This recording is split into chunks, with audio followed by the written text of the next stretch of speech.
թույլ տվեք հիշեցնել, որ Հիսուսն առաջին անգամ մարդուն դևերից ազատագրեց ոչ թե փողոցում, այլ ժողովարանում։ Անապատում փորձությունից հետո նա եկավ ժողովարան, սկսեց ուսուցանել, եւ հենց նրա քարոզի ընթացքում դևերը սկսեցին դրսևորվել ժողովարանի ներսում։ Դրանք դրսևորվեցին մի մարդու միջոցով, ով հավատում էր Աստծուն, պահում էր շաբաթը եւ հավատարմորեն հաճախում էր ժողովարան։ Ամենայն հավանականությամբ նա նույնիսկ չգիտեր, որ դևեր ունի, թեև հավանաբար նկատում էր, որ իր կյանքում, վարքի, սովորությունների եւ հարաբերությունների մեջ ինչ որ բան այն չէ, բայց չէր կարող հստակ հասկանալ, թե կոնկրետ ինչը։ Սակայն Հիսուսի ներկայությունը ստիպեց դևերին դրսևորվել, իսկ հետո նա իր Աստծո զորությամբ դուրս քշեց դրանց։ Այսպիսով Հիսուսն իր ազատագրման ծառայությունը սկսեց ոչ թե փողոցում, այլ եկեղեցում։ Հետևաբար, եթե դուք պնդում եք, որ մենք չպետք է դևեր հանենք հավատացյալներից, այդ դեպքում ասացեք ինչ պետք է անենք։ Թողնենք, որ նրանք հանգիստ ապրեն հավատացյալների մեջ։ Ոչ, մենք պետք է նրանց հանենք եւ տանջվածներին ազատ արձակենք։ Հիսուսն այն կնոջը, որը կորացած էր եւ չէր կարողանում ուղղվել,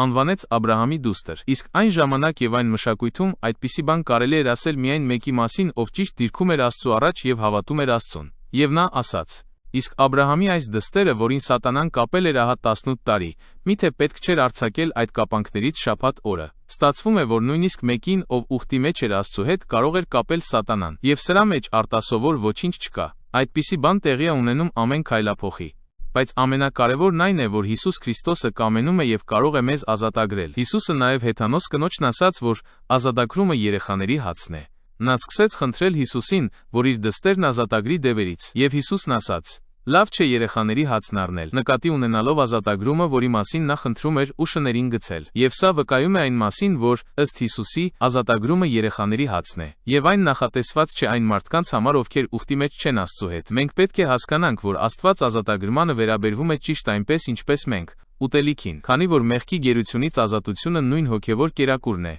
այսինքն մի բարի բան։ Ուստի քրիստոնյաները չպետք է վախենան Աստծուց ազատություն եւ ազատագրում ստանալուց, որովհետեւ դա նրա բարի պարգևն է։ Այդ պատճառով սովորեցնելով մեզ Հայր մեր աղոթքը, Հիսուսն ասաց. Աղոթեք այսպես. Այլ փրկիր մեզ չարից։ Եթե քրիստոնյաներն ազատագրման եւ փրկության կարիք չունենային, ինչո՞ պետք է աղոթքով դիմեին երկնային Հորը եւ խնդրեին, որ իրենց փրկի սատանայից։ Պողոս առաքյալը գրում է. Եվ սատանային տեղի մի տվեք, եւ անհավատների հետ օտար լծի տակ մի մտեք։ Եթե քրիստոնյաներն ունակ չլինեին վերադառնալու իրենց հին կյանքին կամ օտար լծի տակ մտնելուն, նա կարիք չէր ունենա մեզ այդ մասին զգուշացնելու։